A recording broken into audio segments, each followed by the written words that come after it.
Hi friends, அழகே அழகு சரியில்ல சுரேஷ் மதியம் புரிஞ்சுனா நல்லா இருக்கும்னு சொல்லிட்டு யாரெல்லாம் நினைக்கிறீங்கன்னா ஒரு லைக் போட்டுருங்க. இன்னைக்கான எபிசோட்ல எந்த மாதிரியான சுவாரஸ்யமான விஷயங்கள்லாம் நடக்க போகுதுன்றத பார்க்கலாம். வாங்க வீடியோக்குள்ள போகலாம். இங்க பாக்கியராஜ் பார்த்தீங்கன்னா மலர்கிட்ட நீ எப்படி போயிட்டு வந்த வீட்டுல இருந்து அத்தையை பார்க்க அப்படின்னு சொல்லிட்டு கேட்குறாங்க. அதுக்கு மலர் பார்த்தீங்கன்னா இங்க இருந்து மதியம் ஆட்டோ புக் பண்ணி கொடுத்தா அப்படின்றாங்க. சரி அங்கிருந்து எப்படி வந்த கார்த்தி ஆட்டோ புக் பண்ணி கொடுத்தான் அப்படின்னு சொல்லிட்டு மலர் சொல்றாங்க. சரி கார்த்தி எப்படி இருக்கான் அப்படின்னு சொல்லிட்டு பாக்கியராஜ் கேட்குறாங்க. நல்லா இருக்கான். அத்தை எப்படி இருக்காங்க? அத்தை நல்லா தான் இருக்காங்க அப்படின்னு சொல்லிட்டு சொல்றாங்க. சரின்னு சொல்லிட்டு பார்த்தீங்கன்னா, மலர் பார்த்தீங்கன்னா, அம்மாவுக்கு பார்த்தீங்கன்னா என்ன பார்த்தாலே ரொம்ப சந்தோஷம் தான். ஆனா எனக்கு தான் கொஞ்சம் வருத்தமா இருக்கு. ஒரு 2 நாளைக்கு அம்மாவ அங்கருந்து பார்த்துக்க முடியலன்னு சொல்லிட்டு எனக்கு ஃபீலிங்கா இருக்கு அப்படின்னு சொல்லிட்டு பார்த்தீங்கன்னா, மலர் ரொம்ப ஃபீல் பண்றாங்க. அப்போ பாக்யராஜ் பார்த்தீங்கன்னா, சாரி மலர் அப்படின்றாங்க.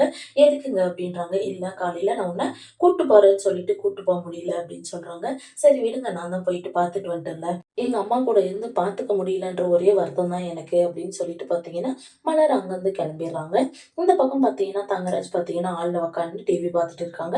அப்ப அதுல அவங்க கூட வேலை பார்க்குற ஒரு ஆள் பார்த்தீங்கன்னா வந்துட்டு, "இந்தாங்கண்ணா மெடிக்கல்ல வேலை பார்க்குறாரு, காசு குடுத்தாரு" அப்படின்னு சொல்லிட்டு பார்த்தீங்கன்னா குடுக்குறாங்க. "சரிடா, ஏன்டா கிளம்பாம நிக்கிற?" அப்படின்னு சொல்லிட்டு கேட்குறாங்க. "இல்லண்ணா, ஒரு பிரச்சனை ஆயிடுச்சு" அப்படின்றாங்க. "என்னடா பிரச்சனை?" நம்ம ஆள் பார்த்தீங்கன்னா, ஒரு ஆளோட ஒய்ஃப் பார்த்தீங்கன்னா, வேற ஒருத்தரோட கூட போயிடுச்சு அப்படின்னு சொல்லிட்டு சொல்றாங்க.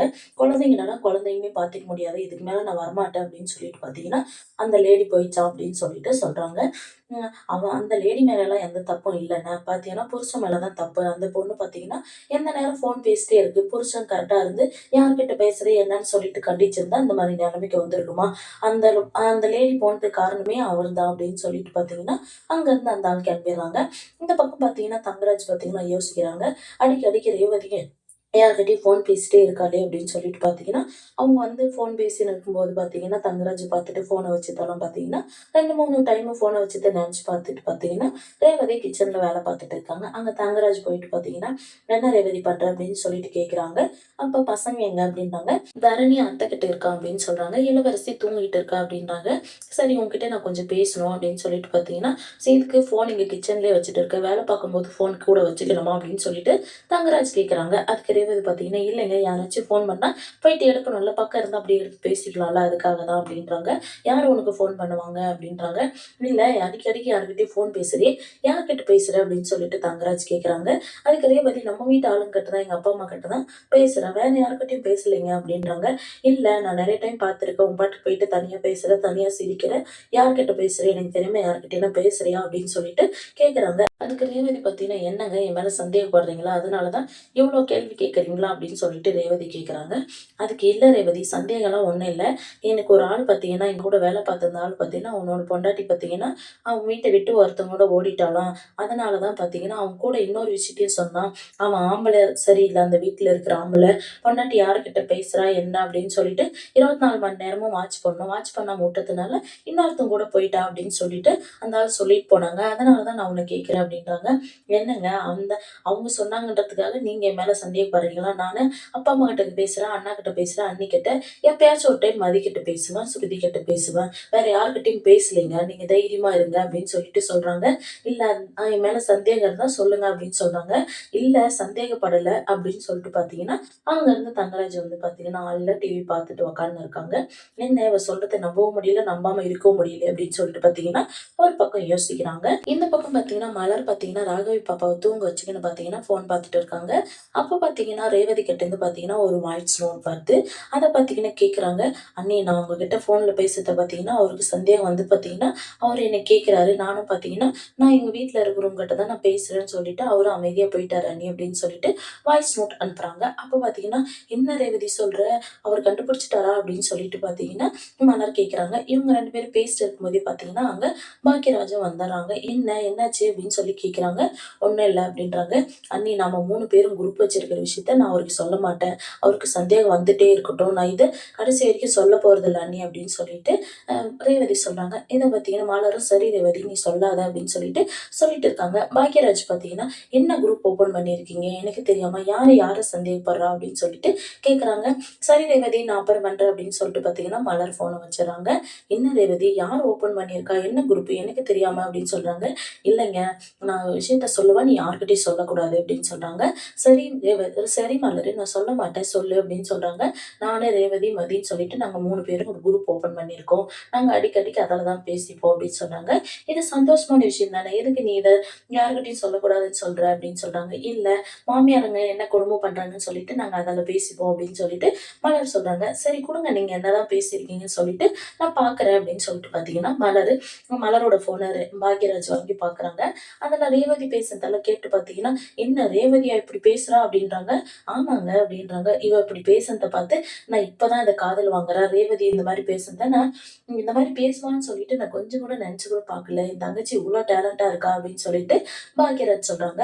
உடனே பார்த்தீங்கன்னா, அப்ப அவரோட புருஷன பத்தி சொல்லிட்டு இருக்கும்போதே பார்த்தீங்கன்னா, மலர் ஒரு பக்கம் பார்த்தீங்கன்னா, "அ உங்க அண்ணன் மொக்க வாங்குன கத நான் சொல்லவா?" அப்படின்னு சொல்லிட்டு பார்த்தீங்கன்னா, மலர் சொல்றத பாக்யராஜ் காதுல வாங்கிர்றாங்க. அத ஃபுல்லா கேட்க விடாம பார்த்தீங்கன்னா, மலர் அந்த ஃபோன வாங்கிர்றாங்க. ஃபோன வாங்கிட்டு பார்த்தீங்கன்னா குடுக்கவே மாட்டாங்க. "ஏய் மலர் என்ன விஷயம் அத சொல்லு. என்ன இன்சல்ட் பண்ற மாரி பேசியிருக்க? என்ன மொக்க வாங்குன விஷயம் சொல்லு மலரு" அப்படின்றாங்க. "ஃபோன குடு மலருன்றாங்க." மலர் பார்த்தீங்கன்னா, "இல்ல அதெல்லாம் ஒண்ணும் இல்ல. நான் உங்களுக்கு சொல்ல மாட்டேன்" அப்படின்னு சொல்லிட்டு சொல்றாங்க. "குடு மலரு ஃபோன" அப்படின்றாங்க. "நீங்க எனக்கு தூக்கம் வருது. நீங்க அமைதியா போங்க அப்படின்னு சொல்லிட்டு சொல்றாங்க. பாப்பா தூங்குறா டிஸ்டர்ப் பண்ணாத அமைதியா போங்க அப்படின்றாங்க. பாக்கியராஜும் பார்த்தீங்கன்னா என்ன பண்றதுன்னு தெரியாம அமைதியா வந்து படுத்துர்றாங்க. காலையில பார்த்தீங்கன்னா, மதி பார்த்தீங்கன்னா கிச்சன்ல பார்த்தீங்கன்னா காஃபி போட்டுருக்காங்க. அங்க வந்த பாக்கியராஜ் பார்த்தீங்கன்னா, "ஏன்பா மலர் இல்லையா?" அப்படின்றாங்க. "இல்ல அவங்க காய் வாங்கிட்டு வர போயிருக்காங்க" அப்படின்றாங்க. "இல்ல உங்களுக்கு ஏதாச்சும் வேணுமா?" அப்படின்றாங்க. "இல்ல எதுவும் வேணாம். மலர பார்க்க தான் வந்தேன்" அப்படின்னு சொல்லிட்டு போற மாரி போயிட்டு பார்த்தீங்கன்னா, கொஞ்ச நேரம் கழிச்சு பார்த்தீங்கன்னா, தயங்கிக்கிட்டு, "ஏப்பா உன்கிட்ட நான் ஒரு விஷயம் கேட்பேன். உண்மைய சொல்லுவியா?" அப்படின்றாங்க. "சொல்லுங்க என்ன விஷயம்? நீங்க 3 பேரும் குரூப் ஓப்பன் பண்ணியிருக்கீங்களாமே?" அப்படின்றாங்க. "யார் சொன்னா?" "மலர் தான் சொன்னா." "ஓ! அவங்களே சொன்னாங்களா?" "ஆமா." அப்படின்றாங்க. சரி அதுல நான் இந்த விஷயத்த சொல்லும்போது பார்த்தீங்கன்னா, ரேவதியும், மலரும் வாய்ஸ் நோட் அனுப்பிச்சு பேசிட்டு இருந்தாங்க. அத நான் கேட்கும்போது தான் மலர் சொன்னா. அப்ப பார்த்தீங்கன்னா, சரி அது ஒரு சில வாய்ஸ் நோட்டெல்லாம் நான் கேட்டிருந்தேன். அப்ப அதில மலர் பார்த்தீங்கன்னா, "நான் மொக்கமா எனக்கு அது ஒரு விஷயம் இருக்கு" அப்படின்னு சொல்லிட்டு சொல்றாங்க. "அது உங்களுக்கு தெரியுமா?" அப்படின்றாங்க. "அதெல்லாம் ஒண்ணும் இல்ல விடுங்க. சரி என்ன விஷயம்னா சொல்லுங்க. நான் தப்பா எடுத்துக்க மாட்டேன்" அப்படின்றாங்க. அப்ப பார்த்தீங்கன்னா, கேட்டு இருக்கும்போதே பார்த்தீங்கன்னா, மலர் ஒரு பக்கம் வந்து அமைதியா பின்னாடி நிக்கிறாங்க. பாக்கியராஜ் மதிக்கிட்ட கேட்டு இருக்கும்போதே பார்த்தீங்கன்னா, மதி மலர பார்க்கறத பார்த்த பாக்கியராஜ், "என்ன பண்ணிட்டு இருக்கீங்க?" அப்படின்னு சொல்லி கேட்குறாங்க. "ஒண்ணும் இல்ல மலரு, சும்மா தான் பேசிட்டு இருக்கேன் மதிக்கிட்ட" அப்படின்னு சொல்லிட்டு சொல்றாங்க. "நீங்க பேசிட்டு இருந்ததெல்லாம் நான் காதுல வாங்குனேன்" அப்படின்னு சொல்லிட்டு சொல்றாங்க. "சரி மலரு என்ன விஷயம் தான்? என்ன மொக்க வாங்குன விஷயம்? சொல்லு மலரு." "அதெல்லாம் ஒண்ணும் இல்ல. சொல்ல முடியாது. இப்பயும் சொல்ல முடியாது. எப்பயும் சொல்ல முடியாது. அமைதியா போய் நீங்க ஹால்ல உட்காருங்க. நான் காஃபி எடுத்துட்டு வரேன்" அப்படின்னு சொல்றாங்க. "ஐய மலரு சொல்லு. அமைதியா போறீங்களா இல்லையா இப்ப?" அப்படின்னு சொல்லிட்டு மலர் கேட்குறாங்க. அங்கருந்து பாக்கியராஜும் போயிர்றாங்க. அப்ப மதி பார்த்தீங்கன்னா மலர்கிட்ட அது என்ன அவ்ளோ பெரிய விஷயமா? நீங்க சொல்லிடுங்களேன். இதுல போய் என்ன இருக்கு? அப்படின்னு சொல்லிட்டு கேட்குறாங்க. மலர் பார்த்தீங்கன்னா, அது அவ்ளோ பெரிய விஷயம் தான் இல்ல. இருந்தாலும் அவரு என்னவா இருக்கும்? ஏதா இருக்கும்? அப்படின்னு சொல்லிட்டு அந்த டென்ஷன்லயே இருக்கட்டும். எனக்கு கொஞ்சம் அதுல ஹாப்பி அப்படின்னு சொல்லிட்டு சொல்றாங்க. அப்படியா சொல்றீங்க? அப்படின்றாங்க. ஒரு பக்கம் பார்த்தீங்கன்னா, சுரேஷ் பார்த்தீங்கன்னா எந்திரிச்சுட்டு வராங்க. அண்ணி எனக்கு ஒரு காஃபின்றாங்க. சரிடா உட்கார்றா எடுத்துட்டு வரேன் அப்படின்னு சொல்லிட்டு சொல்றாங்க. அப்ப பார்த்தீங்கன்னா, பாக்கியராஜ் நியூஸ் பேப்பர் படிச்சுட்டு இருக்காங்க. அதுல பார்த்தீங்கன்னா, பாக்கியராஜ கேட்காமயே பார்த்தீங்கன்னா, சுரேஷ் பாக்கியராஜ் கையில இருக்கிற ஒரு சில பேப்பர எடுக்குறாங்க. பாக்கியராஜ் பார்த்தீங்கன்னா, சுரேஷ பார்க்குறாங்க. "என்னண்ணே ஒண்ணும் இல்ல" அப்படின்னு சொல்லிட்டு அமைதியாயிடுறாங்க. மலரும் பார்த்தீங்கன்னா, காஃபி எடுத்துட்டு வந்து குடுக்குறாங்க. சுரேஷும் எடுத்துக்கிறாங்க. பாக்கியராஜ் எடுத்துக்கின்னு, "சொல்லு மலரு, ஏய் சொல்ல முடியாது போ" அப்படின்னு சொல்லிட்டு போறாங்க. அத பார்த்த சுரேஷ் பார்த்தீங்கன்னா, "என்னண்ணே காலையிலேயே ரொமான்ஸா?" அப்படின்னு சொல்லிட்டு கேட்குறாங்க. டேய் அப்படியெல்லாம் ஒண்ணும் இல்லடா" அப்படின்றாங்க. பாக்கியராஜ் அவருக்குள்ளேயே பார்த்தீங்கன்னா, "என்னவா இருக்கும்? என்ன மொக்கமான விஷயமா இருக்கும்?" அப்படின்னு சொல்லிட்டு யோசிச்சிட்டே இருக்காங்க. அந்த மாரி தான் முடிக்கிறாங்க. அடுத்து எந்த மாரியான சுவாரஸ்யமான விஷயங்கள்லாம் நடக்க போகுதுன்றத நம்ம அடுத்து வர எபிசோட்ல பார்க்கலாம். வெயிட் பண்ணுங்க.